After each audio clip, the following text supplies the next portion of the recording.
বৃহস্পতিবারই হৃদরোগে আক্রান্ত হয়ে ভর্তি হয়েছিলেন হাসপাতালে, কিন্তু বাড়ি ফেরা আর হলো না। গতকাল রাতে হঠাৎই পাকস্থলী থেকে রক্তক্ষরণ শুরু হয়। চিকিৎসকদের সব চেষ্টা ব্যর্থ করে প্রয়াত হন ভারতীয় ক্রিকেট কন্ট্রোল বোর্ডের president Jagmohan Dalmiya. Late in the evening, Mr. Dalmia suffered a massive gastrointestinal tract hemorrhage, and because of this bleeding, in spite of all the effort of the doctors, he succumbed to the bleeding at around 8:45 p.m. ডালমিয়ার মৃত্যুতে শোকের ছায়া ভারতীয় cricket থেকে রাজনৈতিক মহলে। হঠাৎ করে ওনার মৃত্যুর সংবাদটা শুনে আমরা সকলেই খুব মর্মাহত।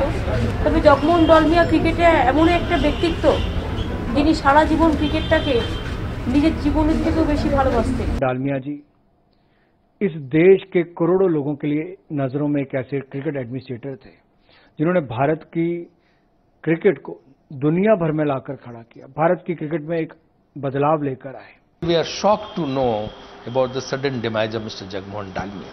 He was not only a great cricket administrator, but he was also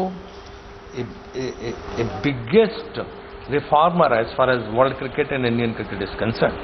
প্রশাসক জীবনে বিসিসিআই এর সভাপতি নির্বাচিত হয়েছেন বহুবার। তাঁর জমানায় সাফল্যের সঙ্গে ভারতীয় ক্রিকেটের বাণিজ্যিকীকরণ হয়েছিল। তখন থেকেই লাভের মুখ দেখতে শুরু করে ভারতীয় বোর্ড। 1997-এ আইসিসি প্রেসিডেন্ট নির্বাচিত হন। আন্তর্জাতিক ক্রিকেট কাউন্সিলের দায়িত্ব সামলেছেন 3 বছর। 2006 আর্থিক দুর্নীতির অভিযোগে বিসিসিআই থেকে তাকে বহিষ্কার করা হয়। সিদ্ধান্তকে চ্যালেঞ্জ জানিয়ে আদালতে যান ডালমিয়া। শেষ পর্যন্ত সুপ্রিম কোর্টের রায়ে তাঁর বিরুদ্ধে আনা অভিযোগ খারিজ হয়ে যায়।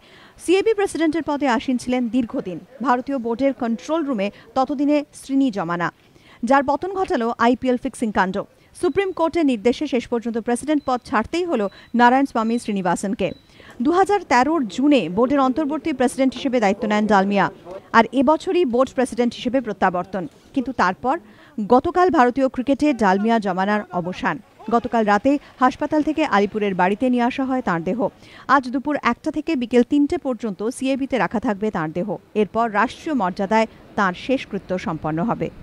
এবিপি আনন্দ, কলকাতা।